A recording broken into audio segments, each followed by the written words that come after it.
The thoughts, opinions, and general overall shade thrown on High at 9 News are those of the individual speakers and not those of High at 9 News, its audience, or its advertisers. The statements made do not constitute medical, legal, or financial advice, and for advice tailored to your specific situation, please consult with a licensed professional. Welcome to the High at 9 News Hour, where you will hear from cannabis industry experts and professionals from around the country talk about important topics while shining light on global issues and discussing cannabis as it relates to politics, regulation and reform, data and technology, science, research and medicine, family and parenting, art, celebrities and entertainment, fitness, sports, mental health and wellness, and plant-based medicines and entheogenics. Together, we are building a stronger community, fighting the stigma and creating change. With your host, Jason Beck, joined by special industry expert correspondents from around the country, and daily antics brought to you by cannabis. Coming to you live every Monday through Friday at 9 a.m. Pacific Time and high noon on the East Coast. And thank you all for getting high at 9 with us.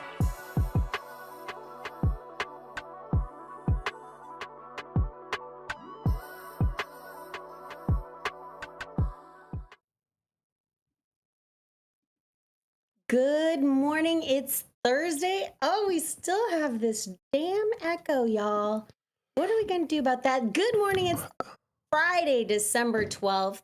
Jason Beck is out this week for travel. I'm Shaun Salvaje. You're tuned in to High at 9 News. It's also high noon on the East Coast. Please remember to like, share, and subscribe on all platforms: YouTube, Rumble, Twitch, X, Instagram, Facebook, Kick, and of course, you can always find us at highat9news.com. Jason Beck is out for this week. I'm your host, Shaun Salvaje. Today's top stories: the Washington Post reports President Trump may reschedule cannabis. New York Times reports cannabis may have no medical efficacy. Interesting. And California's cannabis regulators take a major court loss in the Catalyst versus DCC track and trace case. We've brought our favorite, Nicole West, to dive into that full story. I'm really excited, but we've got a full stack for you today, so I'm just going to dive right in. Our first story comes to you from the Washington Post. It broke last night. What we've learned is apparently President Trump is seeking to cut restrictions on marijuana through a planned executive order. The president is expected to direct agencies to reclassify marijuana as a Schedule III drug, similar to some common prescription painkillers. President Trump is, according to the Washington Post, President Trump is expected to push the government to dramatically loosen federal restrictions on marijuana, reducing oversight of the plant and its derivatives to be the same level as some common prescription painkillers and other drugs, according to 6 people familiar with the discussions. President Trump discussed the plan with House Speaker Mike Johnson in a Wednesday phone call from the Oval Office. Said 4 of the people who, like the others, spoke on the condition of anonymity because they were not allowed to speak or authorized to speak publicly. The president is expected to ease access to cannabis through an upcoming executive order that directs federal agencies to pursue reclassification. The move would not legalize or decriminalize marijuana, but it would ease barriers to research and boost the bottom line of legal businesses. Trump in August said he was looking at reclassification. The Biden administration also looked into rescheduling cannabis. Quote, "We're looking at it. Some people like it, some people hate it," Trump said this summer. Some people hate the whole concept of marijuana because it does bad for the children. It does bad for the people that are older than children. Obviously, President Trump. The president was then joined on Wednesday by marijuana industry executives, Health Secretary Robert F. Kennedy, and the Centers for Medicare and Medicaid Services Chief Mehmet Oz. You might know him as Dr. Oz. Yes, Oprah's Dr. Oz. He's now in the cabinet. 3 of the people said on the call. Mike Johnson was skeptical of the idea, gave a list of reasons, including several studies and data to support his position against reclassifying cannabis, 2 of the people said. Trump then turned the phone over to executives gathered around his desk who rebutted Johnson's arguments. The people said they're going to keep saying that because this story broke after the Marijuana Moment story. Marijuana Moment had received word or official word from the White House that no news was forthcoming, and then the Washington Post received this information after the fact. So these unidentified individuals have given this information to the Post. Trump apparently ended the call appearing ready to go ahead with loosening restrictions on marijuana, the people said, though they cautioned the plans were not finalized and President Trump could still change his mind. A White House official said no final decisions have been made on rescheduling. The Department of Health and Human Services referred questions to the White House. The Center for Medicare and Medicaid Services did not immediately respond to a request for comment. A representative from Johnson's office also declined to comment. Marijuana is currently scheduled as Schedule 1 substance, the same classification as heroin and LSD. Federal regulations consider those drugs to have a high potential for abuse and no accepted use for medical treatment. Trump would move to classify marijuana as a Schedule 3 substance, however, which regulators say carries less potential for abuse and are used with certain medical treatments, but can also create risks of physical or psychological dependence. Other Schedule 3 drugs include Tylenol with codeine, as well as certain steroid and hormone treatments. Democrats and Republicans alike have been interested in reclassifying marijuana, with some politicians citing its potential benefit as a medical treatment and the political popularity of the widely used drug. Say it isn't so. Using it for a political campaign? Can't imagine. Marijuana has become easier than ever to obtain, growing into an industry worth billions of dollars in the United States, whether you're looking at it as marijuana or hemp, it's all cannabis. Dozens of states and Washington, D.C. have legalized medical marijuana programs, and 24 have approved recreational marijuana programs. The Biden administration pursued efforts to ease access to the drug, with health officials recommending reclassification to Schedule 3 in 2023. But health officials have said those recommendations were slow-walked by the Drug Enforcement Administration, which took months to undergo required administrative reviews and were not completed by the end of Biden's era. Let's find out what happens with Trump, you guys. I want to bring this back to the group for an open table discussion. I think everyone's pretty well aware of my opinion on this one. What was it, like 2 years ago when we first started talking about President Trump potentially re-entering the White House? My core concern with folks who are saying he's going to save cannabis, he's going to save marijuana, was that this exact thing would happen.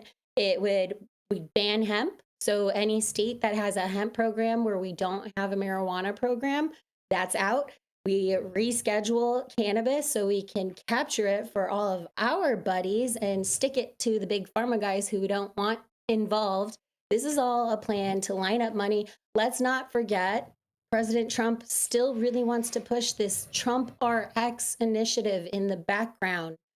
That should be a big red flag to anybody. Unlike Obamacare, which was named Obamacare by political opponents, Trump RX is actually called Trump RX, and that should worry anybody when we have a president slapping his name on government programs. This one would be a prescription service that is filled by the government. And while it sounds like a step towards universal health care, just as much as this sounds like a step towards improving the situation for cannabis and improving access for patients and people, it's none of those things. But I want to toss it to the group. What do you think about this news that we got last night? Oh, nobody wants to go? Go ahead. You're the doctor, Dr. T. You got to jump in first. All right. Well, turn your phone first so that we can see you the best. Oh, what am I doing? Just turn your phone so that it's not vertical. Oh, I see. Yeah, because you're really small on the screen. I see. Thank you. Yeah. Yeah, to me, it was bound to happen. Pharma wants their piece of the pie. They've been slowing things down to go after this piece of the pie. I think the cat's out of the bag already. There's a large traditional market. There's a large hemp industry. that they're going to have trouble reining in. So I think that they are making their standard play, but it's not going to work. And I'm glad they're moving the game forward. It's worse than waiting. So they're going to move this game forward, Schedule 3. I think that that's not going to change the hemp industry or the traditional industry very much. People want their flower, and pharma's not really great at producing that flower. The farmers are good at producing that flower. So that's what I think.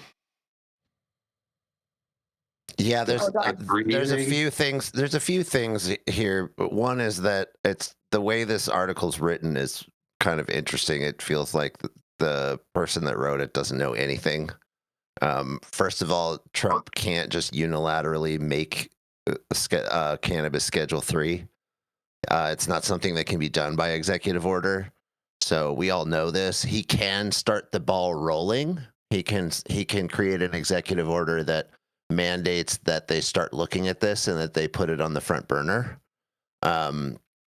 But even then, the speed at which that would happen is totally unknown. Second of all, we've covered this so many times.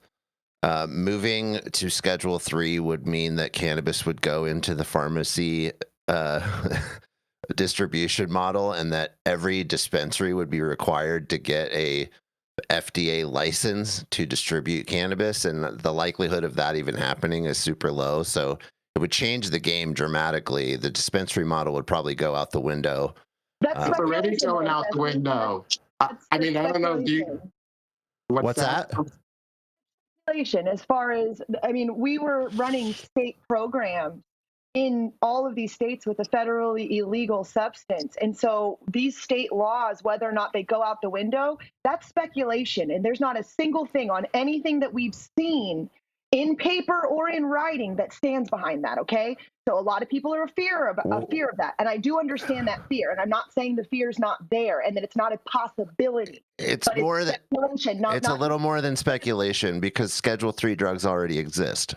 I understand that, but we already have regulations for how the state is going to exist and how the state is going to have these drugs. If a state wanted to have a steroid regulation, in theory, they could. They could develop that. That's a Schedule 3 drug. They could develop specific regulations for the state. Like we're not having like.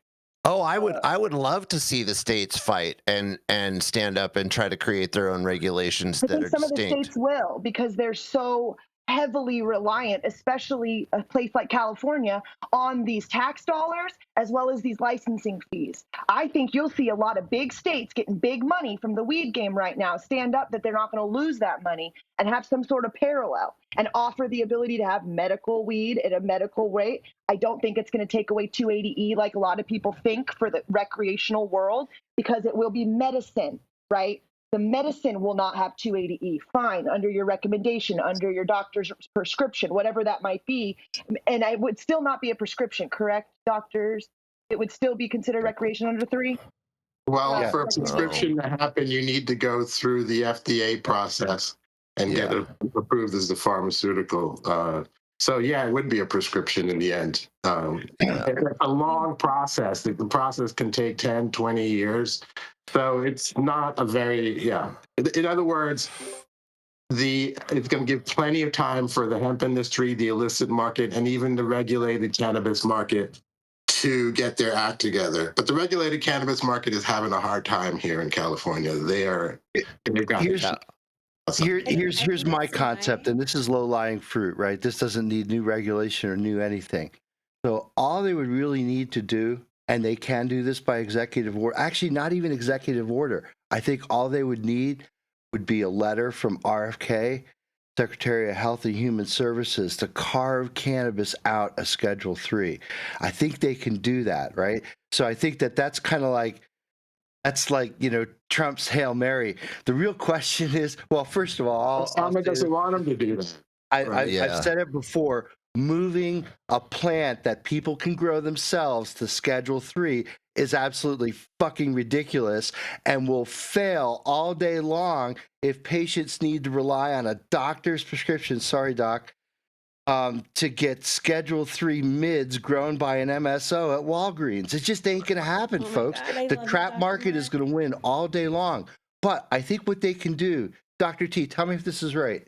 I think what they can do is they can take a drug off the schedule, and I think they don't even need presidential executive order to do so. I think this is how they removed caffeine because, the FD&C Act, which we've talked about before, prohibits the use of an active ingredient of an FDA-approved medicine, of which THC and CBD are, for inclusion into food, feed, or cosmetics. So food, gummies, tinctures, beverages, all that, feed, dog treats, dog food, cosmetics like topicals. So you can't put that into a product and sell it over state lines. It's interesting that it says overstate, right, for interstate commerce. But so again, I think they had to do this for caffeine so Coca-Cola could put caffeine into Mountain Dew and Coca-Cola and the 5-hour energy drink. Caffeine's an active ingredient of some FDA approved weight loss bullshit drugs, right? Dr. T. And migraines, yeah. Yeah, and migraines. Well, so I think that to me, and correct me if I'm wrong, guys, is kind of like the low-lying thing. So Trump could just go to RFK and say, remove that from the schedule. And I think they can do that because I think HHS somehow has jurisdiction over that, but I could be wrong. I don't see that happening, though. And I understand to Nicole's point that it's speculation and it is a big pang of fear that a lot of people are holding in their bodies, especially after everything we've all been through. My core concern, there's a few things. One, I agree with you, Dr. Mark. He could do that. I think that would be the very last thing he does. If it's easy, it's just a letter. Sean, it's just a letter. It's so fucking easy, right? Write a letter. It's easy. You think he could do that or have a secretary do that? But that's not the game. Cheryl Hines could do that, maybe. Doing what's easy and doing what's common sense isn't the game. What I think is actually going to happen is he will save that. That is an ace that you save in your back pocket when you want to pull it out at the end of a campaign, at the end of elections, or whenever he's going to need a populist piece to pull back that popularity thing, because he does use these tools and levers as strategies to influence the general public, the media, and then how the whole mess of this is construed. So that letter, he'll keep that in his back pocket, no matter how easy it is. That the easier it is, the more likely it's going to be the last thing they do. What I think will probably happen is we'll see reschedule, and they're going to attempt to capture this. They're going to attempt to make the medical capture. This is like their first entry into the cannabis game, period. So they think that they're going to crush the trap. They think that they're going to stop hemp, and they might be successful in some of these elements at first. It'll take a little bit, and we do still have some time. There are a lot of operators who are still looking at this 1-year runway when it comes to the hemp ban and what we can do to just try to free the plant entirely, deschedule or bust. The problem is I think that they're still going to try to capture it. We're going to get rescheduled. They're going to try to bleed everyone out slowly in their state markets. And then what, Dr. Mark, what you're saying about these products would then, like caffeine, you would need permission or we would need to do something else. I am a little bit worried if it gets rescheduled and it has to go through FDA, that even though, to Nicole's point, the states have set up programs, those programs would now be federally non-compliant with the standard that has to be the minimum standard that has to be met for the FDA. And that is where I think they're going to actually get us on the backside. I don't know too much, and I have to really dig into the nuance of that, but I do think they're going to try to slowly bleed everyone dry and then technically loophole you right out, try to capture this whole thing. The question is, will it succeed, or can we, we got to look at these elections coming up, and we have to really come together as an industry. Hopefully we can do that when we're having more conversations here. But with that, I want to give you guys final thoughts, rescheduling, final word. I am, and one last thing, I do think when it comes to enforcement, because of the way that they've been able to fund and launch ICE, that having worked for DOD and watching how budgets get passed, the amount of money that was given to ICE for enforcement, they're looking at Venezuela and they're calling it a drug war. I know it's for fentanyl, but that doesn't mean that they won't deputize or bring in these other agencies. And I really am concerned. I'm saying this as a Mexicana in Texas. I am very worried that the trappers are not, it's not going to be like when you were trapping before. It's going to be like in the bad days, like when it was really bad and you really could go away and do some serious time. And I don't think you're going to get due process. And maybe I'm overreacting, but the way that they're using ICE as it relates to federal enforcement in states, regardless of how the state feels about it, it's a big red flag for me, especially when we're talking about something as gray area as marijuana and cannabis. Like, it could be really simple, but they don't want it to be. Last words. My last words are that we would be very foolish, I think, to think that pharma is not going to protect all of their Schedule 3 drugs that already exist, and the form factors that they deliver those in, and the distribution model that's created and run by the FDA, and that they're not going to just let some rogue plant just exist inside of that schedule and do whatever it wants in all the states. There's a very, very strict protocol and legal regulation that goes along with every Schedule 3 drug, and if you ruin that Schedule 3 system with one thing, it's going to open up the floodgates to ruin it with all of them. And they don't want that because it protects their prices. So we're going to be up against Big Pharma if it goes Schedule 3. And history has shown that we rarely win when we fight those industries. So we've got a big fight ahead of us. That's what I think is going to happen. Well, I kind of think the opposite, Jesse. I think that the U.S. was made, that we became the United States of America with guerrilla warfare. And I think that this is a very comfortable bunch when you talk about slipping back into the traditional market. They've done it for decades. And I guess I'm talking about my friends up north. And so I think you're right on that. It's what it's going to do is it's going to make the traditional market actually much more prevalent. Yeah, so much easier to be in the traditional market than it was 20, 30 years ago. And that's really what's going to combat pharma. Schedule 3, I think Schedule 3 will bring back the $3,000 pound. I don't know. Wow, that would be, I don't know. I think more and more people are growing than ever before. So that'll never happen, Jesse. The production that exists in this country, that will absolutely never happen. We'll see. There's zero chance with the amount of production that's being done right now on old retired tobacco farms throughout the entire United States that are old, good old boy money that are tied deep into this. This is a step. Tobacco and alcohol want in, okay? Granted, the pharma's going to get it first. Tobacco and alcohol fucking want in, and they're seething. They're just sitting there fucking foaming at the mouth. It will make it. I think we need to deschedule, not reschedule. I've been on that descheduler fucking bus tip since you guys saw me 3 years ago. Descheduler bus back then, descheduler bus right motherfucking now. At the end of the day, that's going to be the only real solution. However, a lot of this is fear mongering. We're not sure. No one really knows. We didn't know what was going to happen when we legalized in California. We didn't know what was going to happen when we legalized in Colorado. There was a bunch of conspiracy theories. About a third of them came to fruition.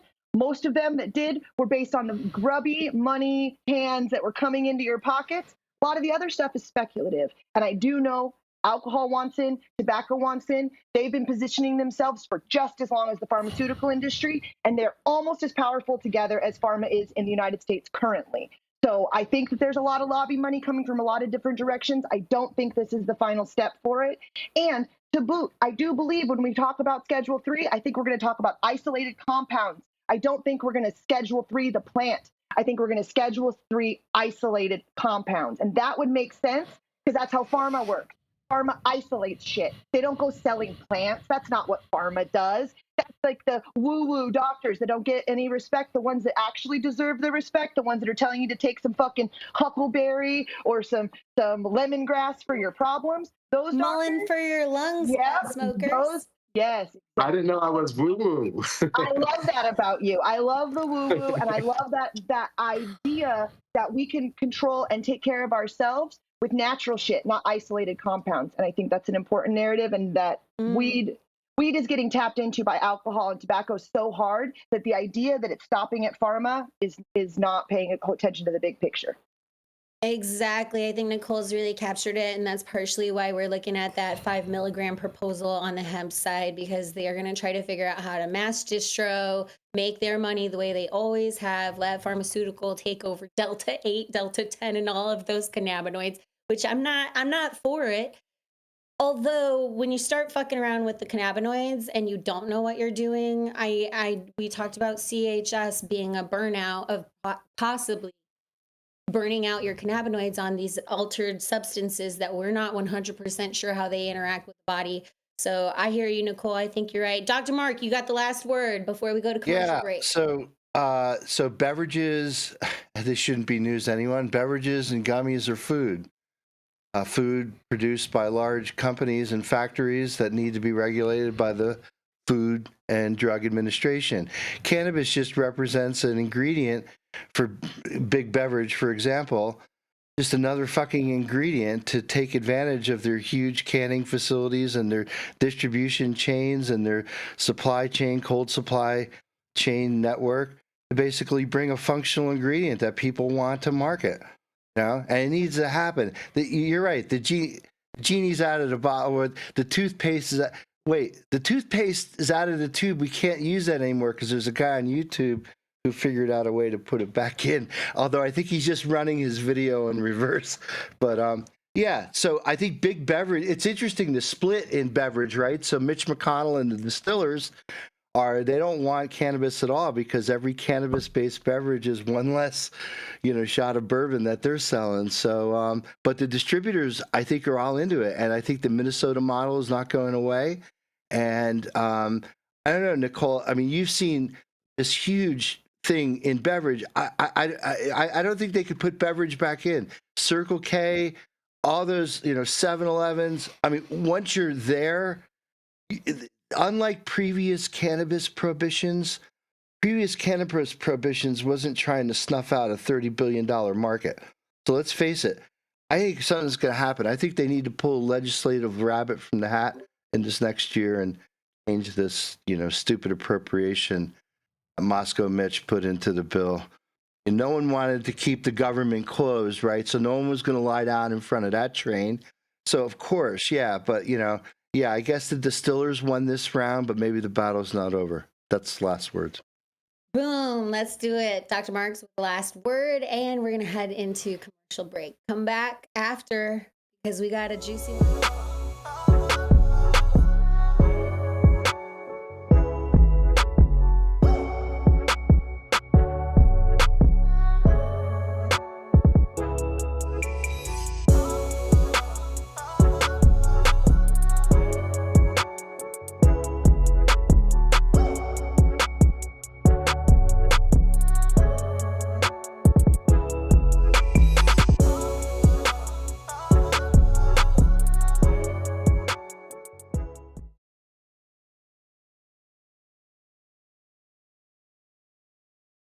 Welcome back, everybody. We're going to go into our next story of the day, and we are a little bit out of order. I kind of flushed the format this week. Yesterday, we invited a whole bunch of Texans. We had some candidates on.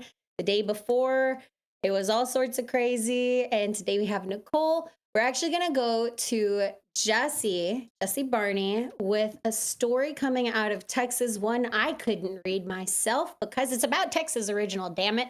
So I'm going to let Jesse take it. Jesse, why don't you tell us what's going on with rescheduling? What's the news in Texas? What are we finding out about our new medical facility?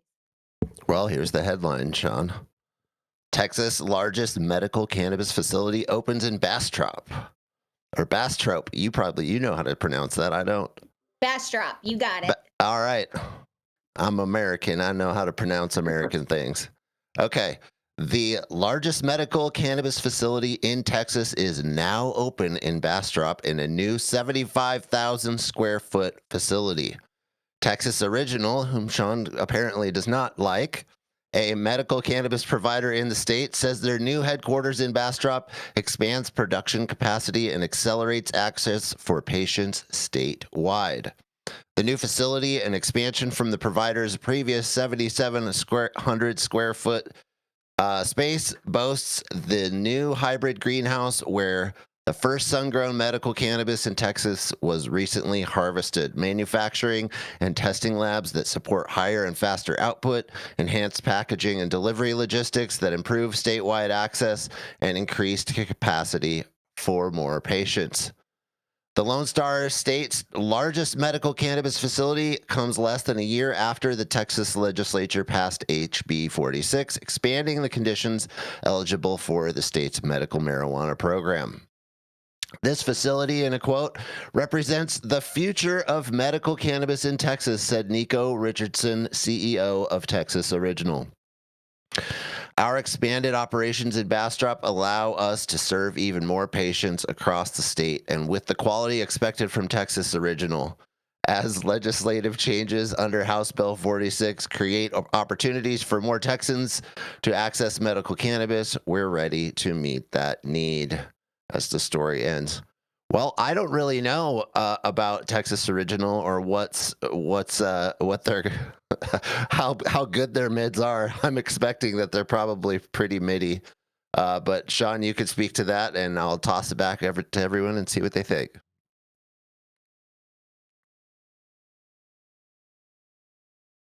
No, Shaun. Oh, Shaun, I you're was muted. muted. I was muted. I was like, "Are you firing off, or what's going on here?" Rah, rah, rah. I will never buy from them. That's all I'll say. For What's the beef? What's the beef? Why? The beef is when you're one of 3 licensees and you try to destroy the entire cannabis community in a state as big as Texas because you can't stomach competition. I got a problem with you. So you can't claim to be for medical cannabis and providing access for the people and at the same time lobby to kill the industry that is set up by veterans, patients, and folks who didn't get anything from the teacup operators who were here, who they've been here for years. They've had their licenses, and while Texas OG, I'll give them credit. They are the only one really out there producing. The fact that they lobbied so hard against mom and pops and everybody else's access, and it wasn't about, I'm just going to be very frank. I spoke with the legislators and I saw the material that was given to our legislators about this plant, about cannabis, and it was a lot of misinformation that was delivered from folks like Texas Original. Now, I can be very candid in that because I'll tell you exactly who the legislators were if you ever want to subpoena me, but they gave them bad information. They gave them reefer madness information, which is really infuriating considering that they're making money off of it. They're partnered with folks like Charles Perry and DPS. I get it because they're a medical licensee, but I think if you got to throw everyone else under the bus to try to survive, there's probably something wrong with you. And lobbying, providing the misinformation, trying to ban an $8 billion industry, not because actually you're against the plant, but because you want to capture $8 billion for yourself, just not going to sit right with me. Not to mention the fact that there was literally nothing that they did aside from establish operations around Austin, Texas, try to pretend to be adult use cannabis. This is where, and I would love to get y'all's perspective on this, the docs and Nicole. I get frustrated with the medical licensees because they have been operating as adult use operator, not as medical operators preparing for the future of pharmaceutical cannabis. These are different things. What the whole plant in its natural state, home grow, sell it wherever the fuck you want, as long as it's properly labeled, tested, and you age gate it.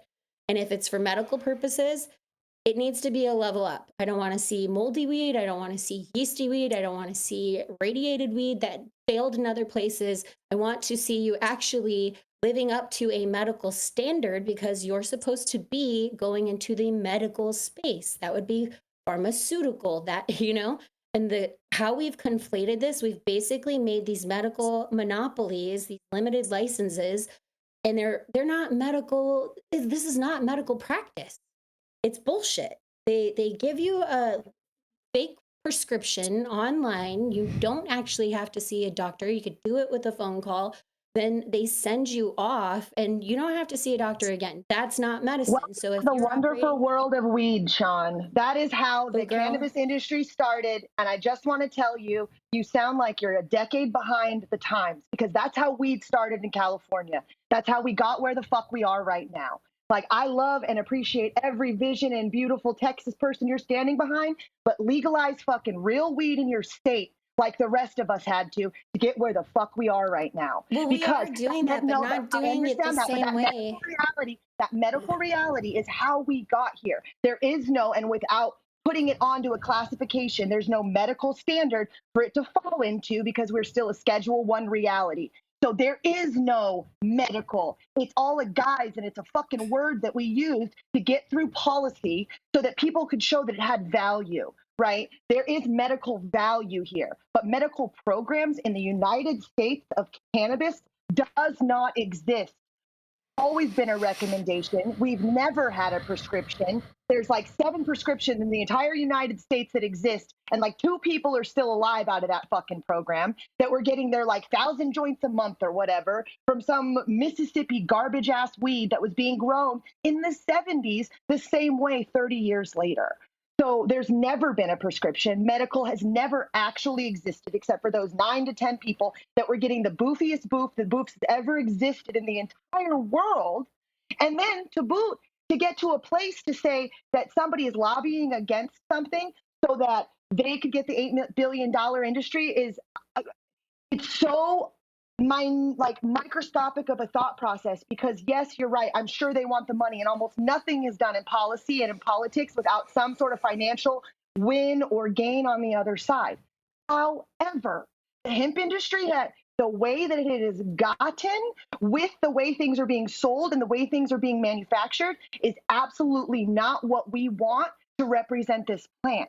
And so in the big picture, all of those things that we're seeing right now that are all these weird, like fucking awful chemicals in the vapes, all these weird items in the food, these poor food standards for production, that's all that Delta 8, that's all the hemp market. That's not all the hemp market. Hold on, time out, because I understand in California, that's how you guys did it. And that's why you're in the position that you're in. When you, I'm going to finish real quick. I'm going to finish real quick. We're in 50 different states, 50 different regulations, and your old California market is exactly what we have here in Texas, and we don't want to do it the way that y'all did it. Not even close. Let me finish, please. I understand it's not even close because we can't grow at the level, because we also have to deal with Texas law enforcement, and we're still trying to fight this fight, unlike other states that already have legal marijuana programs. For these operators, I'll tell you, they did nothing for the patients. So because you did nothing for the patients, you get none of my respect. When you lobby against access, you get no respect. On the other note, a lot of the stuff that, as we have seen, the medical operators produce shitty products. So I don't want to hear that they're a step above, because they're not. And on the cannabis side, they're regulated. They're regulated, and they have ingredients. That's almost laughable. They're regulated. Okay. On the other side of it, we have marijuana operators who, honestly, they need to be more like hemp. They need to be freed. And I'm not talking about the various cannabinoids. I'm talking about the regulatory structure. This is worth fighting for, because we have cannabis cafes. We have decent producers. Whole plant. You can be a mom and pops. And it is whole plant. It is. It's THCA. It is the whole plant. It's the same thing. It's cannabis you're trying to legalize. It's not hemp, and it's not this weird. Hemp and marijuana are both cannabis. Hemp being one legal definition, marijuana being a legal definition, both of them belonging to the plant cannabis sativa. It's the same product, and it's the same product. It's coming from California too. So for the market that's really struggling, I don't want to follow the same policies. I got to be very frank. And I don't like this, because I am going to point out, if you lobbied against everyone else, because you are lobbying against smaller mom and pops, legacy, traditional operators who went through the hemp route, because it was, for us, at least in Texas, a legal route. There's no and legacy allowed hemp. us. There is no legacy hemp. I'm sorry. The hemp industry started in Nicole, 2018. We've been pushing the for cannabis this industry. It's the cannabis industry. I get that there's hemp cannabis farmers, industry, but and those people are standing behind cannabis and the so plant. There is no marijuana, you legacy guys hemp. are a part of cannabis. You're not alone out there. You're a part of cannabis. Hemp, marijuana, same thing. Legacy Cannabis chose regulatory structure to try to support in Texas, and it was hemp because those were the definitions that we had. I understand y'all hate hemp out there, or some of you, because you guys are torn on this one too. You got smaller operators who don't want to do it the way that you've done it with the licensed operators, and they're going to keep selling the way that they have. And in a state like California, where you already have legislation, I don't think that's the way. But in a state like Texas, we're making friends. We're making friends in California with the hemp industry. My mantra these days is every regulated cannabis cultivator should get their hemp license. That's 360 so hemp growers. And by the way, you can sell your hemp to other states. Hemp is an absolutely ridiculous definition, right? It just makes no sense. It's arbitrary. So it only costs $900 to get your hemp license. Get your hemp license. It's going to save your farm. That's what I have to say. And let them play their games with these rules. Anyway, that was on the medical side, Nicole, I hear you, and I respect that we did lean on the patients to bring California forward, to bring Colorado forward, to bring all of the markets that we currently have open as legal marijuana markets forward. But a lot of those folks have abandoned the patients, and they're not really doing what they claim to be doing. So we need to expand this beyond just looking at it from a medical lens. If you are, however, a medical licensee and you're paying $500,000 to be in that space, to have the privileges of being recognized as medical and participating in the pharmaceutical industry, you better do your due diligence and step up the game, because trying to use your medical license to eliminate your competition in the adult use market is pathetic. And these guys just want to get acquired by big pharma. They don't really care. Trying to use your hemp license to sell THCA on the website is also the trap. In my mind. The trap and the legacy, trying to make money in a system that is trying to keep you all locked up. So I'm not ever going to hate on that. The bad cannabinoids, bad products, poorly tested. I agree with you wholeheartedly, but I'm not going to blanket everybody based on their regulatory structure. Let's take a poll. Which industry is most successful? The traditional, the hemp, or the regulated cannabis industry? Which one would you choose? Traditional. Yeah. Traditional. So that's going to keep going. Yeah, it's going to be more successful, especially if it goes, you close down hemp and you go Schedule 3, and the traditional market is going to flower like never before. Yeah. Yeah, you're just going to have all those hemp operators go back to the traditional market. That worries me in states where we don't have that kind of policy. A lot of them aren't the kind of people that'll want to go back to doing anything that is going to put them into a shade situation, because there was a big divide on the hemp operators. There was the traditional people that were finding a loophole, and then there was a lot of just like normal big money business people that thought that this was the way in, that were like standard business people that I feel like kind of got bamboozled by a couple of, crossover shapeshifter business / weed people to think that this was a good place to put a couple $1 million and that it was safe. And I think that there's a lot of people that'll just tap out and go back to being accountants or whatever the fuck they were doing before. Well, I would disagree with you a little bit, because I'm from Montana, which is one of the largest producers of hemp, and hemp has been a really big deal in Montana for quite some time because of the acreage there and their ability to produce. And they have been one of the largest producers. I think they produce almost a third of the entire hemp product in all of the United States. And the number one person who really was really excited about hemp were the farmers. Because farmers, I think manufacturers. I'm saying manufacturers, people making products, people selling products, that part. I don't think the farmers. I think the farmers are at a point where farmers are so far at the edge of, I'm going to make it or I'm going to literally go bankrupt tomorrow, that they're willing to fucking roll the dice on a bunch of things that a standard person that's in the manufacturing business might not. They had to team up. And that's the thing, is that the farmers saw a way to make some money and farmers are really struggling in this country, and especially farmers with large acreage.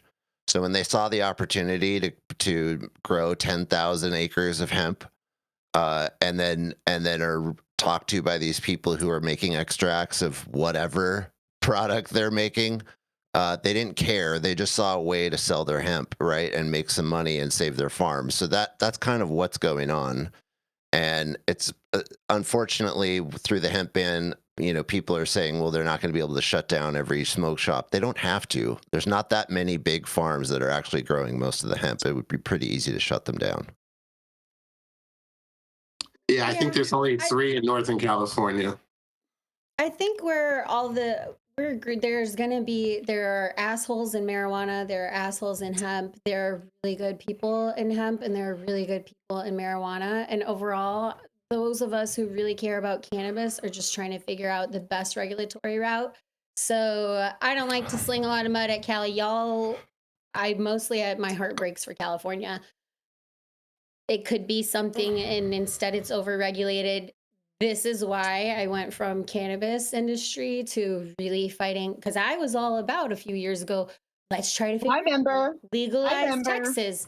And I'm still on that. We still put forward a bill with Senator Johnson this past session to try to do it, because I was really afraid if we don't get anything, and I was surprised by Governor Abbott's veto. If we didn't get anything, I was afraid it would be all prohibition. And on the hemp side, I do have to say, when I looked at the regulatory structures and analyzed state by state what we could put together, hemp has the better structure. And so I do think on the federal level, they are going to keep some low dose kind of hemp thing for everybody. And then they're going to make everything else pharmaceutical, and it's going to ruin it and who knows what the fuck they're going to do with flour. Brilliant. Gotta go legacy. I'm so worried. Let's go into our third story of the day, which Nicole is actually going to break down the history of all this fuckery in California, or just at least a little sliver of it, and why I get cold fingers and really apprehensive when folks talk about regulating anything the way they've done it in the Sunshine State. Even though I love you guys' stuff, even though you got the agua frescas, and I really want those over here.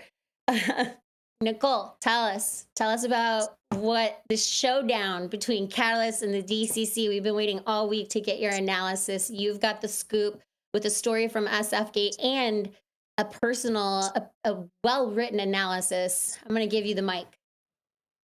Thank you guys so much for letting me back on the stage here. It feels nice. Really excited to see all your guys' faces. This is a squad of people that I've known for a while, and I've been kind of growing with in the industry. So thank you all for being here. It's really exciting for me. My story today, David versus Goliath. Cannabis battle continues. So good morning, friends. Be back. Today I'm reporting on potentially one of the most consequential legal victories the California cannabis industry has seen in years. A breakthrough that could redefine how the state's required to regulate, track, and enforce our cannabis laws. A stunning legal setback for the state's cannabis regulator. This week, Superior Court judge ruled that the Department of Cannabis Control has not been following the state law, specifically how it tracks cannabis movement across the legal market. The ruling comes from an Orange County Superior Court judge, Judge Lee Gabriel, who sided with Catalyst Cannabis Co., the Southern California dispensary chain that has repeatedly accused the state of failing to control diversion into the illicit market. At the center of this lawsuit is Metric, the state's mandatory track and trace system. Under the California law. The system has been set up to automatically flag suspicious activity, but today a judge said that the DCC has not configured or used this system in a way that satisfies the legal requirement. In plain language, the court found that California's cannabis regulator has been collecting data, but not actively using it to stop illegal activity, despite the legal mandate to do so. Catalyst argues that the failure has allowed massive amounts of legal cannabis to be diverted into the illicit marketplace, harming compliant operators who are already struggling under the weight of taxes and regulation. This ruling marks the very first time that a court has ever formally stated that the DCC is out of compliance with its statutory duties under the Business and Professional Code of 26067. The state is now under pressure to come up with a plan to fix the problem, and fast. A published opinion from the California Court of Appeals issued on August 2nd, 2023 is what revived this lawsuit back in 2023. The case is now escalated into a full-blown reckoning over whether or not the state's regulator is doing its job as the law demands. The outcome could reshape the entire industry. So, Prop 64. What were we promised? Prop 64 passed, Californians were told the illegal market would be tightly regulated, fully traceable, monitored in real time, and designed to stop illegal diversion cold. The law required digital track and trace systems that could track the plants from cultivation to retail, automatically flag suspicious or irregular activity, protect licensed businesses from being undercut by the illicit market, and ensure consumer safety as well as accurate tax reporting. That system, METRIC, literally stands for Marijuana Enforcement, Tracking, Reporting, and Compliance, which by a little bit of information used to be called MITS until MIT sued them for their name, which is currently the required tracking software in 33 of the 39 states with cannabis laws, including here in California. It was supposed to act like the umpire watching every play on the field, but instead, Catalyst and many others argue that the state never even turned on the scoreboard. But as somebody who has had metric records used against me in the court, and what ultimately led to my incarceration, I do mildly disagree that these records aren't being used, but I do agree that they are being used very selectively when the government chooses to wield their ugly head. In 2020, the spark lit this fuse, okay? In 2020, Catalyst CEO Elliot Lewis became widely known for his outspoken criticism of California enforcement failures and what he believed to be a widespread diversion of the illicit market. He became an internet celebrity. As some of you might have been following him, Catalyst CEO, shortly after going public with those concerns on his social media, Lewis says that he was audited multiple times in 1 week, which he interpreted as straight up retaliation. Instead of backing off, he went on the offense and filed suit. September 15, 2021, arguing that the DCC failed to implement the required automatic flagging system as mandated under Prop 64. In 2022, Catalyst v. DCC case was thrown out on demurrer. In January of 2022, that case was dismissed because the judge basically said even if the allegation was true and it was actually a valid argument, they ruled that they did not have a legal claim in their court to actually deal with it. It wasn't a ruling on facts, only the pleading itself. Catalyst wasn't done. In 2023, the appeal court revived this case. They pushed this all the way up. Everything changed August 2nd, 2023, when the 4th Appellate District Court issued a public opinion reversing dismissal, which, from what I understand, is like a lawyer's Heisman Trophy. The appellate court said to the trial judge had gotten it wrong. So what did the appellate court find? Well, they decided that the lower court improperly relied on government contracts and DCC budget documents. These documents did not contradict Catalyst's claims. Catalyst did, in fact, state a valid cause of action, and a writ of mandate or adjunctive relief were actually an appropriate remedy. By publishing this opinion, the court made a ruling binding precedent, effectively warning every state agency that they are not above the law. This ruling made it clear that the cannabis regulators can be held accountable in court when they fail to execute their duties. In that same year, Catalyst sued Glass House for unfair business practices. As you guys remember, the social media presence was ramping up ever drastically. And the stories kind of overlapped, and I think a lot of people thought that they were one and the same, but the Glass House case was actually autonomous of this, completely separate realities. But Glass House just happened to be one of the points of contention to prove that the metric system was broken. That same year, Glass House sues Elliott for defamation of character. That case was dismissed. Fight over enforcement standards were officially underway. What happened this year? 2025, we had a bombshell ruling. After the case returned to the trial court, a bench trial took place in November of 2025. Then, on December 9th, 2025, Catalyst scored the biggest victory yet. An Orange County Superior Court judge ruled the DCC had not complied with California's tracking laws under Prop 64 and found that the metric system does not automatically flag suspicious activity. Prop 64 requires such automatic detection, and the state's implementation does not meet its statutory obligations. This ruling is potentially the strongest judicial rebuke of the DCC has ever faced. It confirms what operators have claimed for years. California built a system that collects data but doesn't use it to regulate the market. And an industry where diversion, tax pressure, and illicit competition are still rampant, that failure has real consequences. So, what's next? 2026, next episode. Court has ordered the DCC back in the courtroom on February 6, 2026, to explain, 1, how do they plan to fix this broken system? 2, what the fuck is compliance look like? I don't think that's in the court documents. Or 3, how do they actually intend to enforce this law going forward? Lewis has indicated that he wants to pursue a reform-based settlement, including options like a compliance rating system for growers, manufacturers, and other businesses, something the original Prop 64 framework envisioned but never actually implemented. So, in summary, why does this case matter? This isn't Catalyst versus the state. This is much bigger than that. This is about whether California is living up to the regulatory framework that voters approved, or whether the state has been asleep at the wheel while compliant operators struggle to survive against massive illicit markets. The appellate court published reversal in December of 2025 trial ruling and the upcoming 2026 compliance hearing collectively represent one of the most important legal sequences the California cannabis industry has ever seen. Catalyst succeeds, California could finally be forced to implement an enforcement infrastructure that the industry was promised, paid for, and nearly a decade ago. This case has potential to set the regulatory tone for years to come. We'll continue following it on every development as it unfolds. I'm Nicole West for the High at 9 News.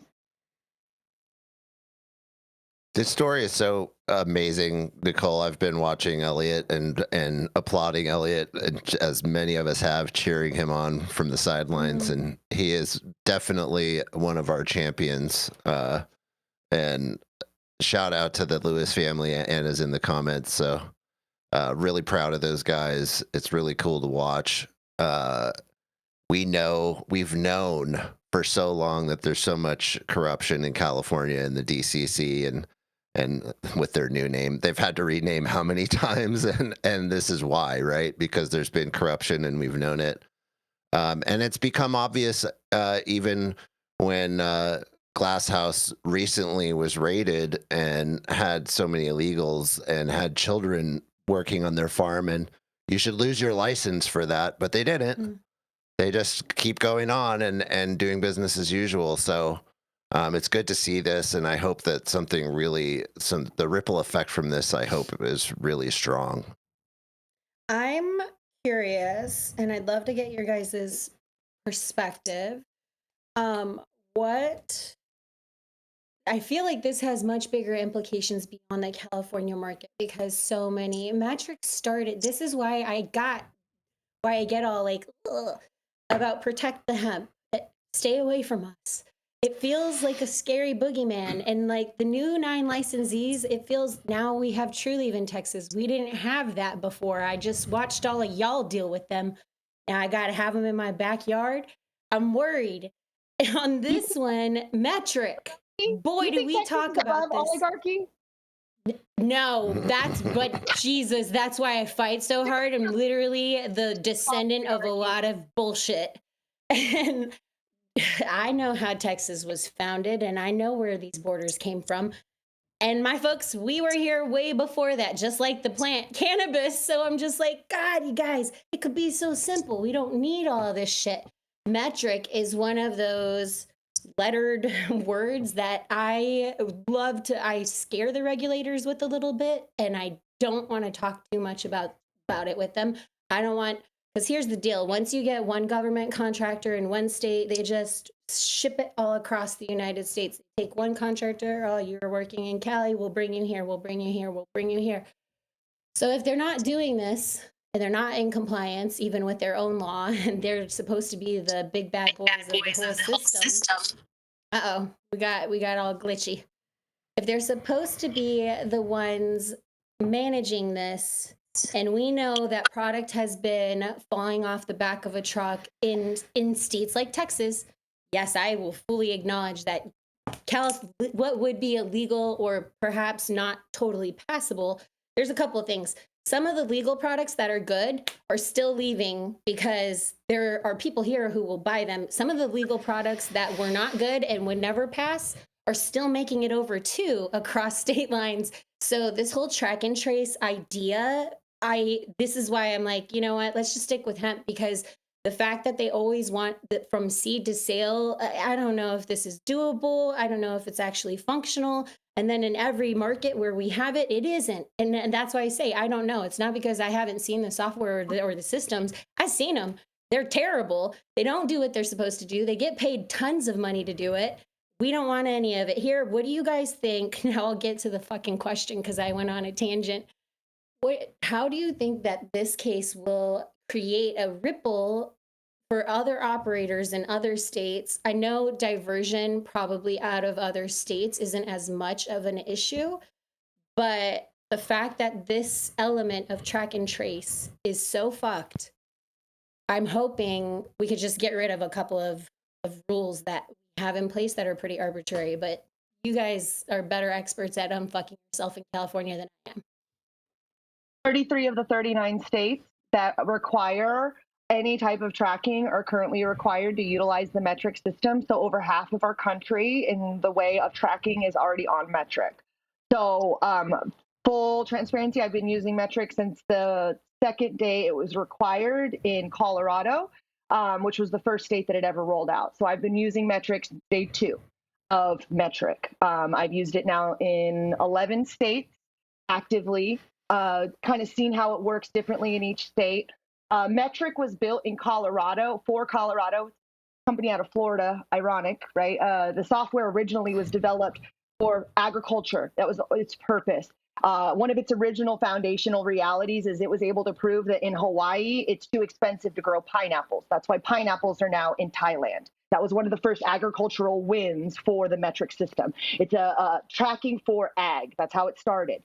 That was the foundational reality behind why they thought they had the ability to track cannabis, is because it was an ag tracking software. Everything is built off of the ag layer. So when you learn from anything on metric, it's very agriculture heavy. It teaches you how to do it at the plant and the garden and the grow level. Now, when we're talking about acreage, the things that metric designed for the state of Colorado are so absolutely unreal fucking listic that it's insane. Because when we're talking about Colorado, there was like 50 outdoor farms that had to deal with the chaos. In California, outdoor farms are everywhere. In a lot of the country, outdoor farms, we're talking acreages and acreage. The idea of these stickers and these plants, like, I'm mildly blown away that we're not aware of how much of a toxic impact that metric is, and like sued them for something like that or something, right? Like, that's the biggest thing that I've been seeing. But if California I want to know more about those pineapples. I think that pineapple shit might have been bullshit based on their performance in weed, but I'm gonna let you finish, Nicole. It's not just based on import fees of what it takes to get across in Thailand versus what it takes to get to America from Hawaii. Harbors are actually the bigger issue there. But I did back into that one. My point is if in California, if we lose this, or if we win this case, let's just say Elliott wins. Best case scenario, they have to reply back to him, right? And say, we're going to do X, Y, and Z. And so there has to be some sort of like response to the court of how they're going to fix it. Now, I'm mildly concerned that the fix is going to be just a further overstep on what and how hard they're going to poke down on us. That's one of my bigger concerns in this. But at the same time, sometimes you got to take that fucking risk to stand up for what is right. Right? Like, in a lot of these situations, we're seeing people get arrested off of shit that ethically that they are like, we can't stand for this, but somehow they were in a bad position and they did get arrested, right? Because they did break some kind of law. I'm looking at this like that, where this might go sideways in the way of more regulation on us, but to be able to say that the state didn't do their job, a court agree to that, I think you're going to start seeing a lot of more states do that. Oklahoma tried to sue Metric and they kind of got jammed up on that. I think this is going to inspire a lot of other people, especially if there's even like a twinge of a win at the end of that case or at the end of that hearing on the 26th or on the 6th next year. I think that could be just a avalanche for other states who want to do the same thing, or other people in other states who want to do the same thing. And so an operation like this in a state like California, starting that conversation going, I think could be the only avalanche that could potentially take Metric down in the fact that it's in a majority of our states across the nation. I'm hoping it opens up the doors to competition and actual real programs that work. The idea of tracking plants is fucking stupid. Tracking production of products makes sense. The idea of tracking plants is fucking dumb. The idea of saying, hey, I got this much finished product and putting that into a computer, that makes sense to me. But the idea of saying I have 97,000 plants and I have this much trash and I have this much that, it just doesn't really, it doesn't work in the big picture, long run. It's going to fail to begin with because who makes that distinction of what is sellable flower? So if you grow 90 pounds of biomass, you only get 4 or 5 pounds of sellable flower. What happens to all that trim? Now, here in Vermont, you're supposed to track all of that, but I have a lot of growers here who use composting, and so they compost a lot of their trim. But if like 10 or 15 pounds of that trim gets extracted, now you have THC that's outside the track and trace system, right? That molecule came from the same cannabis plant as that sellable flower did, which is, yeah, part of the trace system to the dispensary. But what happens to all that squish? There's so much squish room here. It's ridiculous. Yeah, Nicole, you're absolutely spot on correct. Well, and the way Metric actually works on the back end and how their training exists is so subpar that the amount of times that I go into facilities and have to retrain somebody who's doing the Metric at the facility where I'm like, what the fuck? And they're putting like the whole plant as weight of packaged product. They don't understand. So like these numbers where people are saying like, oh, it's this, I can't even stand on that because people are so poorly trained on how the system even works to begin with. The amount of wrong numbers I've seen, that bad data in equals bad data out every single time. I love Nicole. Yes, we need good systems. And for folks who ask, why do I come out of Texas so cocky? It's because Nicole raised me. She taught me all this bullshit. That's why I'm like, we don't need any of it.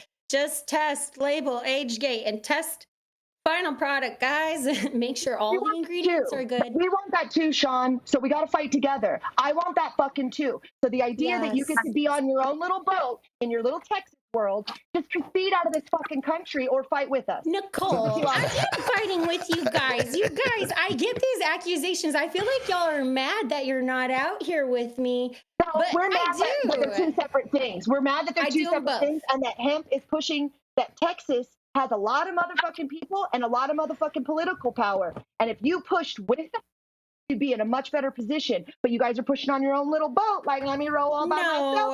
That's not. I'm not going to speak for the other operators.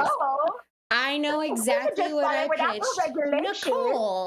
Nicole, why did I invite my mom on the show for her to make fun of me? No. Listen, I hear what you're saying, and I link them because I do fight for both of them. And I'm a descheduler bust, and I really just want to get this shit out of your guys' hair because I can't imagine how much more Elliot and Catalyst, and congratulations to them for all that they've achieved through all of this bullshit. But I can't imagine what you, Nicole, or what Elliot, or what any of our other friends out there in California could achieve if you didn't have half of the shit in your way. So I hear you, and trust, I'm fighting for you. I got you. Let's go to our next commercial break.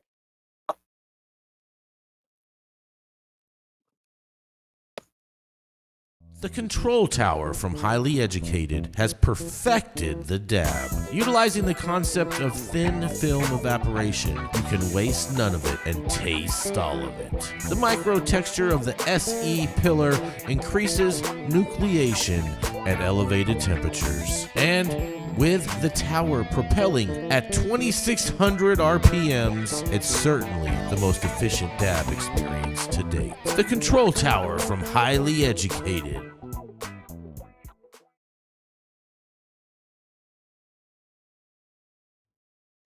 All right, we are having some trouble with Dr. T right now. So we're going to go to our next story. It's going to come to you. Dr. Marks, are you ready with your story? Yeah. So did you want me to cover the New York Times article? Because we that covers a story that we've already covered here. We can cover it again. The New York, let's cover the New York Times article. And if you want to do your other one, you can do your other one, and we can just do a quick. Oh, they're kind of related. Let's do it. Let's tie them together. We're gonna cut to you. Feel free to tie them together. Dr. Mark has some really interesting information about the plethora of studies that have been done. But also earlier today, just a few hours ago, the New York Times released a story claiming there may not be any medical benefits when it comes to cannabis. So I'm going to let Dr. Mark take it away and bring insights from both articles while we also get our cameras situated. All right. Well, thank you so much. And I see, Jean, you're back on camera again. It looks like Dr. T's back. So Happy Friday, everyone. Hopefully everyone's having a great week, getting ready for the holidays, and hope you got some great plans for the weekend that include cannabis. So like Shaun said, my story today comes from the New York Times, and it's entitled Review of Medical Cannabis Use Finds Little Evidence of Benefit. And I just want to qualify this by saying this is covering, Dr. T, you'll remember this, the JAMA article from a couple weeks ago. So that article that came out in the Journal of the American Medical Association. Yeah, the dogs don't like this neither. Oh my God, I'm sorry, guys. I thought I was muted. I'm so sorry, Dr. Murray. That's okay. Yeah, my dogs are barking upstairs too. They don't like this either. So I think, again, I'll talk about the article in a second, but I think, just to kind of remind us, Dr. T and I kind of discussed this article, and there's the glass half full, which was, I was kind of being the optimist here, saying it's great that there's an article in JAMA. JAMA's the Journal of the American Medical Association, right? This is the Medical Association of America, which is probably the best one in the world, right? The United States, we're the best, right? So hopefully this is read internationally too as well. By medical doctors, clinicians, and professors and researchers who are in the medical field. And so, yeah, there's a lot of attention paid to JAMA. I think we also talked, Dr. T, about the New England Journal of Medicine and Lancet and a couple of these other very top-tier journals. And so when these articles come out, I think it's great to see medical cannabis in those articles. But now, when you dig below the surface, it's kind of written from a prohibitionist point of view, and you look at it, the primary investigator is a psychiatrist at UCLA who is funded by NIDA, right? NIDA, the National Institute of Drug Abuse. So, again, these guys are aligned with Kevin Sabet and all those other people who want to really not point out the medical benefit of cannabis, and we all know, everyone on this panel knows, ourselves and patients that we've known throughout the years who get medical benefit from cannabis. We don't need to read about it in the New York Times, okay? But, again, good that the New York Times is covering this very important article that came out. So I'll read through this. So to treat their pain, anxiety, and sleep problems, millions of Americans turn to cannabis, which is now legal in 40 states for medical use. But a review of 15 years of research concludes that the evidence of its benefits is often weak and inconclusive, and nearly that of 30% of medical cannabis meets the criteria of cannabis use disorder, right? As soon as me and Dr. T see cannabis use disorder and basically a bunch of investigators who are kind of pushing it, you go right to find out who is funding these people. People who are funding them is the National Institute of Drug Abuse in the NIH, funded by our tax dollars, right? So these guys at UCLA who think that cannabis doesn't have, or that the evidence doesn't exist to support medical benefit of cannabis are saying this. So and here's a quote from Dr. Michael Su, which is, the evidence does not support the use of cannabis or cannabinoids at this point for the indication that most folks are using it for. Well, let's call him out on that, right, Dr. T? I mean, that is just plain bullshit. What we know is that the endocannabinoid system is the chemical regulatory system that basically governs all systems in the body, if not by phytocannabinoid actions, but other molecules that are endogenous cannabinoids that are produced within our body, right?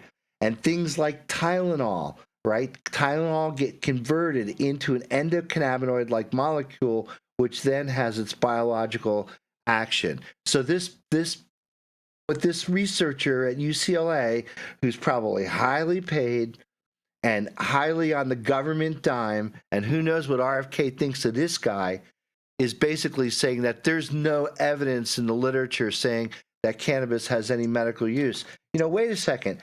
CBD and THC are the active ingredients that are in FDA-approved drugs, right?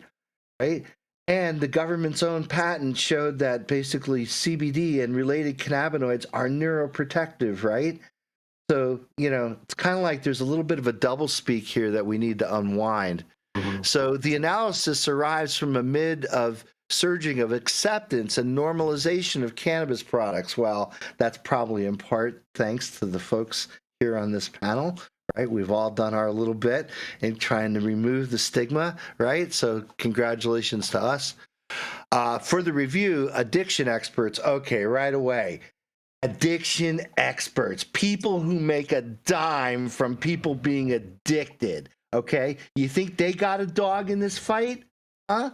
Jeez. Okay, talking to addiction expert like Kevin Sabat. Isn't he so-called self-claimed addiction expert?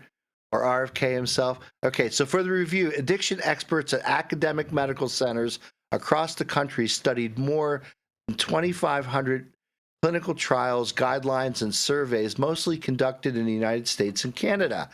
They found a wide gulf between the health purposes for which the public seeks out cannabis and what the gold standard science shows about its effectiveness. Well, right away, you have to understand that what they're talking about here is taking a single active ingredient through clinical trials and through a double-blind placebo study where neither the patient nor the doctor knows whether the patient is getting the right medicine, right, to look for safety and effectiveness. Well, what we know is that cannabis kind of changes the game a little bit, right? If cannabis teaches us anything, teaches us it's not about a single active ingredient. There's a polypharmacy of ingredients that are in every cannabis plant, right? The terpenes and the flavonoids and all the compounds we know and don't know about yet. Okay, so anyway, those medicines, including Marinol, Syndros, and Sizamet, these are the FDA-approved medicines. I'm sorry, I skipped a sentence. Let me go back. So the researchers distinguished between medical cannabis sold at dispensaries and pharmaceutical-grade cannabinoids in a handful of medicines that are FDA-approved, with formulations either low-grade THC, the psychoactive component in cannabis, or CBD, a non-intoxicating compound also found in cannabis. Those medicines include Marinol, Syndros, and Sizamet. I'm sure they meant to, but they didn't include Epidiolex. Are available by prescription at conventional pharmacies and have had good results in easing chemotherapy-related nausea, stimulating the appetite of patients with debilitating illnesses such as HIV/AIDS, and easing some pediatric seizure disorders. Okay, so yes, we do know that Epidiolex is approved for Lennox-Gastaut and difficult to treat epilepsy disorders by current anti-epilepsy medicines, so they didn't include that. But yeah, Marinol below the psychoactive dose can control nausea, and we all know that one of the reasons why California, right, Nicole, put cannabis-based medicine over the goal line was during the AIDS crisis of the late 80s, and we needed to do everything we possibly can to make sure that those patients were not wasting away. So the researchers found that doctors themselves do not have a firm understanding of medical cannabis. Well, they didn't talk to this guy here, Dr. T, right?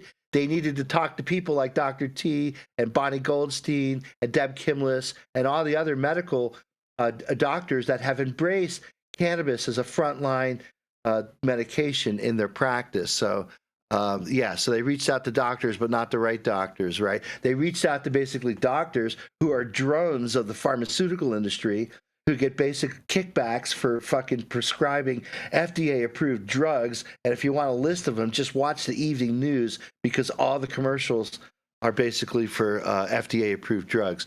Okay, so they cited in a 2021 review that only 33% of clinicians globally were confident in their knowledge of medical cannabis, and 86% said that they needed more education, more research, and more education.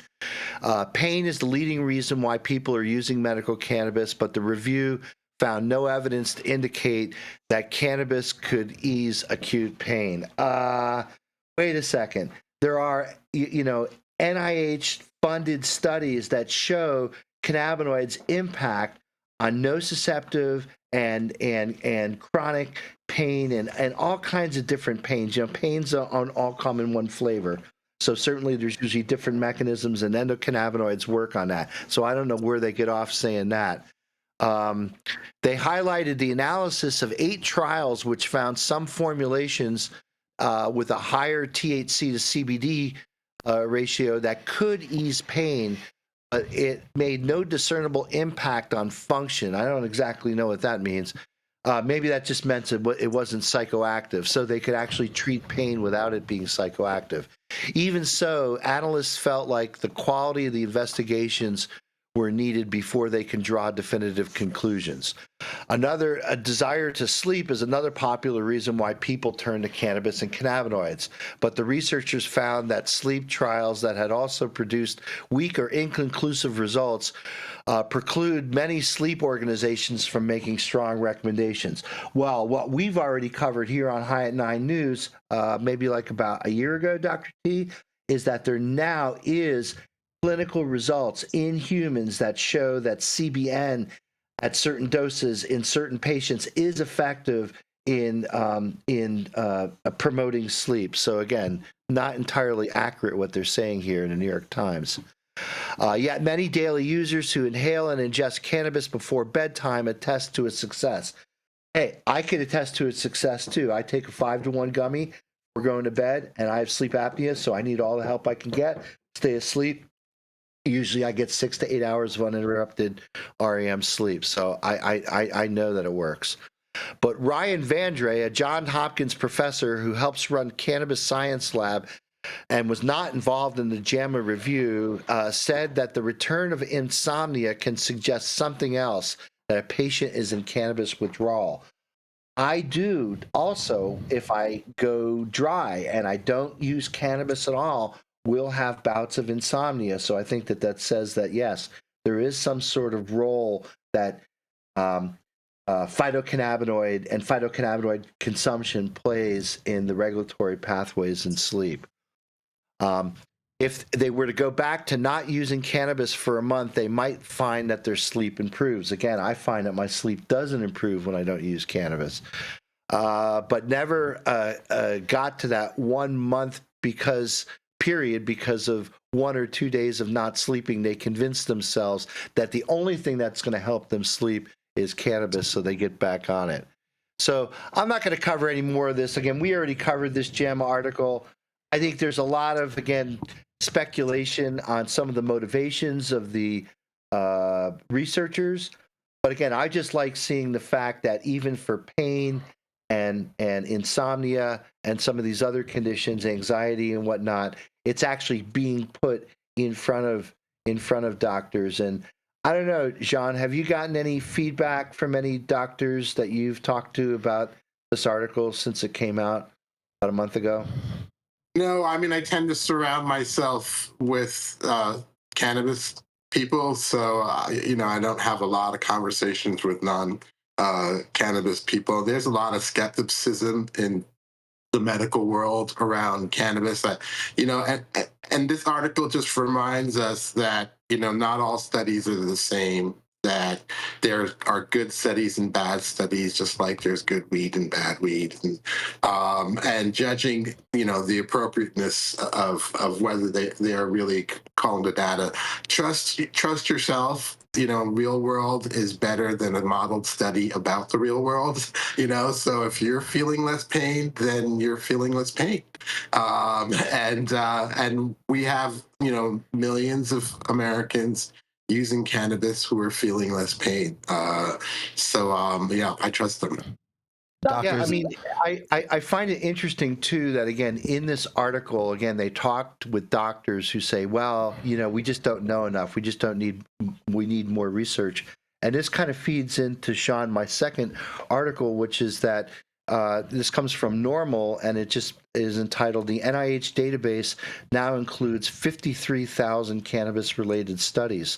So for the 5th consecutive year, researchers worldwide published over 4,000 scientific papers. I think I had one in there, so That's right. We're doing what we can do. Specific to cannabis, its active constituents and its effect, according to a keyword search, the National Library of Medicine. Right. This is accessible to anybody with a computer and paid for by our tax dollars.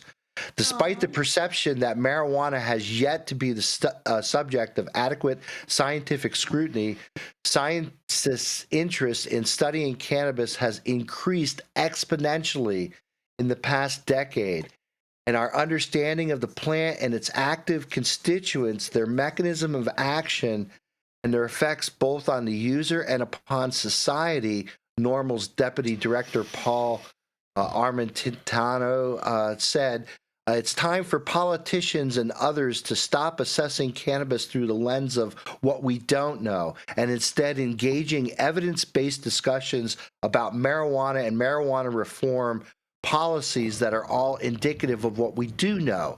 Over the past decade, there has been a dramatic increase in scientific inquiries about the cannabis plant, publishing more than 37,000 scientific papers in top-notch peer-reviewed journals about cannabis beginning in about 2015. This is a major uptick in the research of anything. And certainly, the focus has to be on its therapeutic activity and effects and how we can use legitimate research from these laboratories to establish real scientific credentials to laboratories who are doing work in this industry and not necessarily funded by organizations in the government that still are in the business of demonizing cannabis. So as the writing of this, PubMed.gov cites over 53,000 scientific papers on marijuana dating back to 1840. The other thing that I would encourage our audience to go check out is on NIH.gov. What you'll see is a thing called the NIH Reporter, and you could put cannabinoids or cannabis into a keyword search, and you could look at all of and it is in the billions of dollars that the U.S. government is spending, our tax dollars to basically study not just bad effects of cannabis. 10 years ago, it would have been all funded by NIDA. Now you see the National Institutes for General Medicine. You see the musculoskeletal people. You see the central nervous system people. All of these institutes within the NIH are now funding work in cannabis and cannabinoids. So I think we all know that it's a farce that there's no accepted medical use of cannabis. We all know that there is. It's just not accepted by the pharmaceutical establishment yet because it basically turns that establishment on its head. So that's all I have today from Vermont. Hopefully everyone has a great weekend. I'd be interested in what my other correspondents have to say. Nicole, we all love you so much, and it's great to see you back. Thank you so much, Dr. Mark. I want to hear what everyone has to say, and I do think we did lose Dr. T, so I'm going to shout out to the audience his story. It was actually a follow-up story on how cannabis is improving senior care. Check that one out on the website. Nicole, what are your thoughts? I saw you were sitting on your hands, ready to chomp at it. I've been, just like foaming on this. So there is, like you were saying, there is research, and that was all being done with the University of Mississippi's fucking garbage ass booth. So like if you actually gave decent weed to people, now the 2025, I think, are the first like real kind of people stepping into the game as far as farms growing weed. Like I think there was like some stuff in Texas, or not Texas, in New Mexico and Arizona that got licensed. Sue Sisley, right, Nicole? Didn't Sue Sisley? I think she went to court over this, and what they found is that weed coming from the Schwag farm in Mississippi was all moldy, and that they could actually use dispensary weed because that's what her patients weren't going to Mississippi and getting weed off the Schwag farm. They were getting weed from dispensaries. And so the point of doing the study was to do the study on what the veterans are actually fucking smoking. She's brilliant. And I will say, for all my rigmarole about Teacup and how this is unfolding, we are very happy to share that she is on one of those teams that got a license here. So probably the only organization I'll buy from, unless one of mine gets theirs.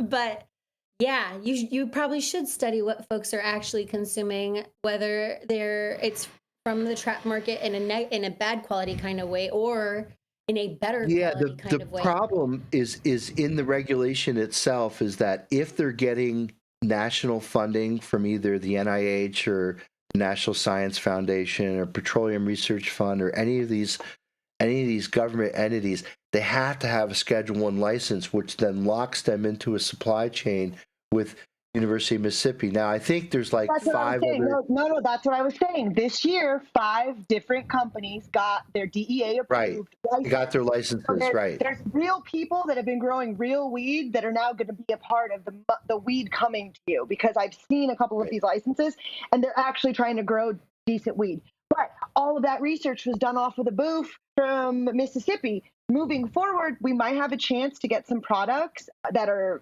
more closely resembling what we're smoking. I probably still won't be, the same, because it is still just like government funded growing. But at the same time, there's 5 new licenses that got issued this year, DEA approved. There's one in New Mexico. There's one in Nevada.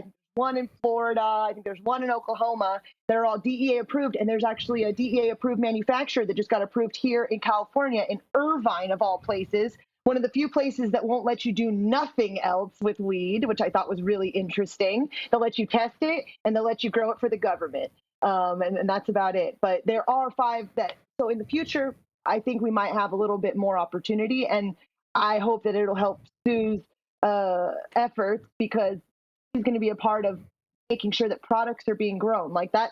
That to me is like obvious reason why the hemp bill happened, right? For people like Sue to be growing weed, to do some motherfucking research on whatever comes out. That's what the hemp bill was about. Go Sue Cicely. I don't think that's what the hemp bill was about, but go Sue Cicely. I think the hemp bill was about Mitch McConnell's ego and them throwing him a bone, and nobody actually wanted to do anything. And they would have just kicked this bucket one more year if they could have. But all about Dr. Sue getting whatever she needs to grow good weed, especially as one of our teacup licensees who's coming into the state here in Texas. That is a little you've given me a glimmer of hope here, Nicole. But we are going to go now to Jesse. Do you have final thoughts on that one? No, I mean, I was going to ask article? I was going to ask the doctors, and I guess I'll just ask you, Dr. Mark. It feels like the first story that you read is one of those studies where they started with an assumption and then worked backwards and created the study to confirm their assumption. It's like a confirmation bias study. That's what it sounds like to me. It doesn't sound like they actually had any kind of... It was a review. It was a review of all the studies that are out there. Yeah, so a review. So they're just collecting studies that confirm what they already think. Right. You could cherry pick and find all the things where things are bad and not highlight the things that are good. That's why I was saying, as I was reading so this is a writer at the New York Times covering the same JAMA article that I covered, I think 2 or 3 weeks ago. Yeah, I remember that. Right? Well, Dr. That's what I was saying. I think that's important, though. I think that's important because Washington Post made their story without sources last night on reschedule.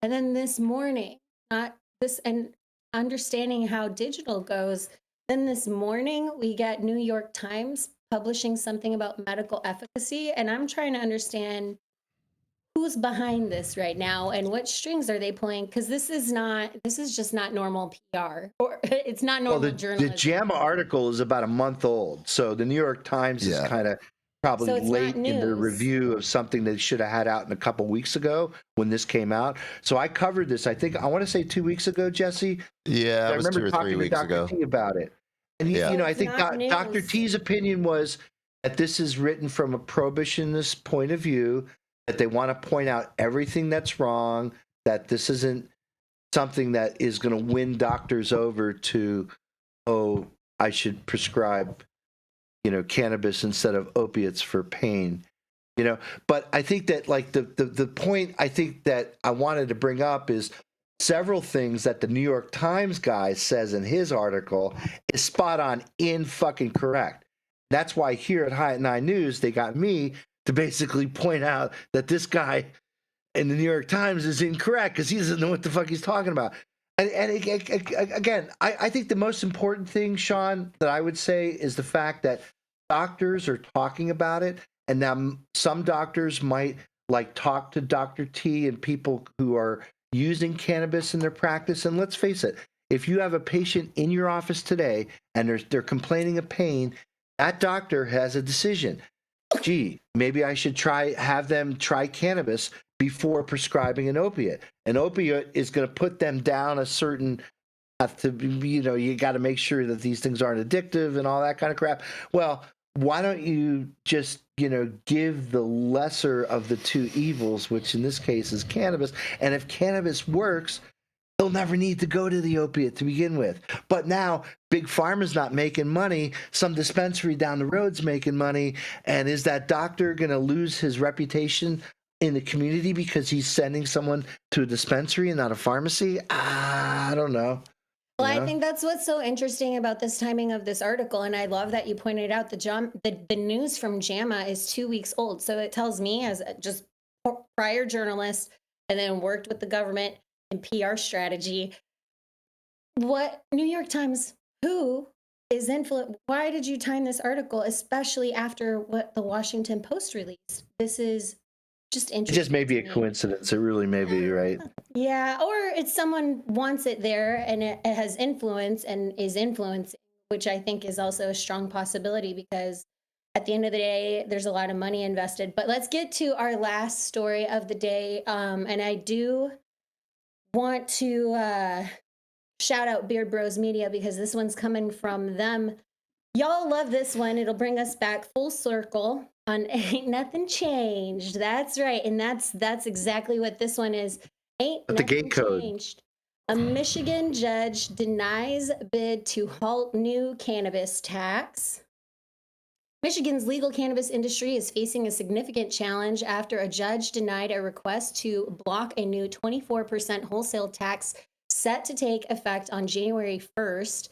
The ruling means cannabis businesses and consumers will soon face one of the highest tax rates in the nation, a move that many fear will destabilize the market and undermine the goals of legalization. On December 8th, the Michigan Court of Claims Judge Seema G. Patel denied motions for a preliminary injunction. Ooh, girl, we love the word injunction here in Texas. That's how our entire market has been built. Filed by several cannabis businesses and the Cannabis Industry Association, MCIA.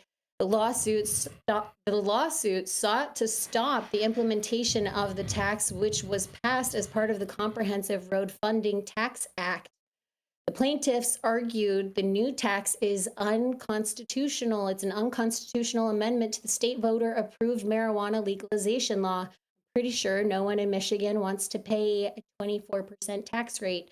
While the judge's decision, it just screams, no taxation without representation.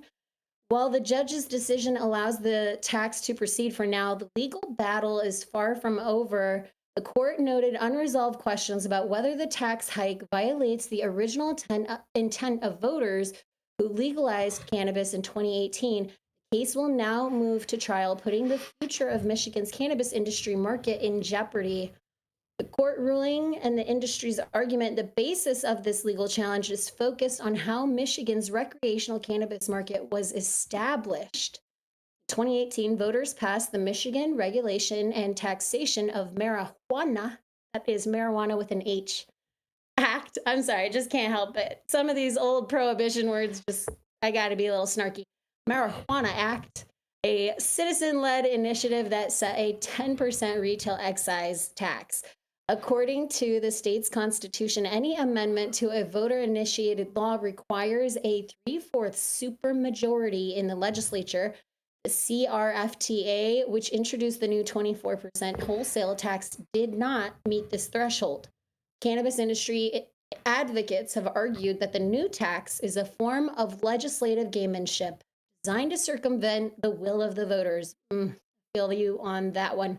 They argue that by adding a new separate tax, instead of amending the existing MRTMA, lawmakers found a loophole to impose a massive tax increase without the required support. So the lawmakers can loophole, but we can't. However, Judge Patel ruled that the plaintiffs were unlikely to succeed on the merits of this argument.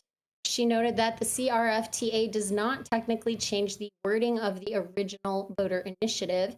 The state successfully argued that the new tax is prime. Of course, the state made that kind of a ruling. They think that they're going to make a lot of money and they're just going to destroy their market. The state argued that the new tax's primary purpose is, it's always this number. The new tax's primary purpose is to raise revenue for road repairs, an estimated $421 million annually, not to regulate cannabis. So the court concluded it may not be a direct amendment to the MRTMA. Despite this setback for the industry, Judge Patel acknowledged the plaintiff's concerns about the tax impact. She wrote, there are still questions of fact about whether the 24% tax contravenes the purposes of the original legislation measure. Oh, I'm going to bring it back to the group for this nonsense because you got to be kidding me, right? So that's what we're going to end the show on, is this ridiculousness. Let's bring it back to the whole team. 24% tax in Michigan? Are we learning from our lessons yet, or do we want more punishment? Fail. They're gonna lose out to the trap, and yeah, it's ridiculous. They need to lower the tax, not increase it. So I've been on the argument and the agreement about taxes for a very long time, but I do want to make sure that people think and really consider the fact that just because there's an answer, say, you know, like Shaun, how you're like, this is why we don't want to do that. There's nothing saying that if hemp stayed right and it went the way it did in your state, that your state wouldn't just throw a fucking 27% tax on it, right? There's nothing to say that. We talked to them. They actually were really amenable to something like 12.5 because it's Republican small business. They don't want to do that. Sure. So, and they're taking the general revenue tax. Texas, so you can have your special bubble again. But my point is lucky. We talked to them about it. We're talking about taxes.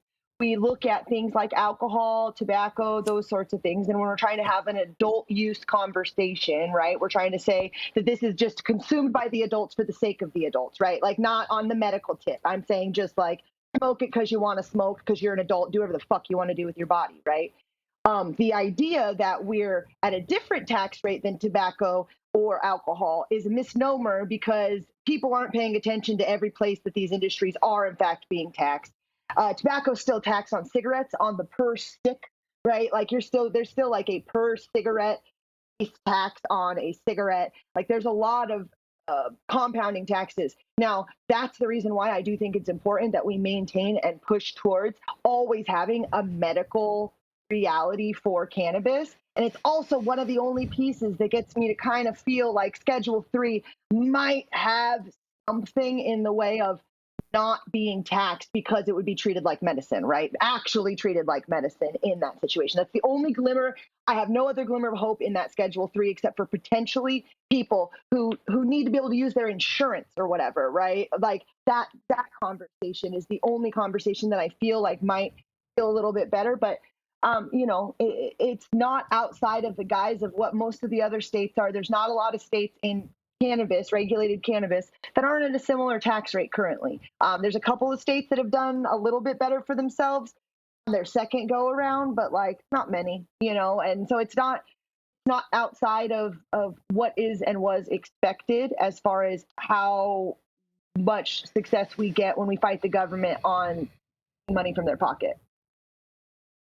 Yeah, I hear you. And listen, it's not because I'm in a bubble that where I'm being an asshole. It's because we created it. We talked to legislators. We talked to the legislators. We brought them all of the tax rates from all of the legal marijuana states. And then we explained everything that has happened in every single one of those states, including California, and how those taxes eventually lead to the trap market exploding. And I spent Still so cute to hours- think that they would actually do that. It's cute to Nicole, think that they would actually do that. but we did write bills. I hear you, but actually we did write bills where we eliminated local. We did write a bill. We had one of the most progressive bills that the nation had ever seen that was at least presented on the Senate floor in Texas with a 10 milligram standard serving size. My statement, Shaun, was not so that you could defend taxes. It's not about that. It's not about that. It's about having. Because the way that you ended that story has something to do with Texas. And so I'm just saying this has nothing to do with Texas. We're talking about Michigan. So I had to combat, stop dropping this is why Texas wants this. I mean, I'm not trying to be an asshole. I'm explaining why hemp wants what it does, and we do have it. It goes to the general revenue. That's why Texas hemp wants what it does. I understand how you feel the way you feel. No one is excited about 24% tax. We had conversations. I had conversations. But the hemp's not going to fix that. I had conversations with Republicans and Democrats in the state of Texas, because that's the legislature I worked this year. So I can only speak from my experience. I don't lobby in California. I can't speak from that lens. Other people can. From my experience, when I spoke to these legislators and we broke this down on both sides of the aisle, they realized this would kill their market and they didn't want to make it happen. We got them down to, I don't think it's reasonable, but we started at, hey, consumers notice a difference around 6 to 8%.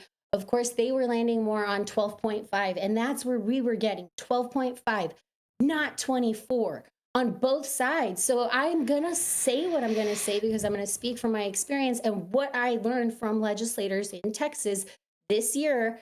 And we're dealing with a Republican administration on the federal level. We got to learn how to speak both languages. We have to it's not just one market. I agree with you. It's not just California. There are many different ways that the states have done this. And I have the luxury of being in Texas, one of the last states to do anything, including the end of slavery. That's how Texas became a state. So I feel you on the fight because I am literally living in the middle of it. We have to bring everybody to sense.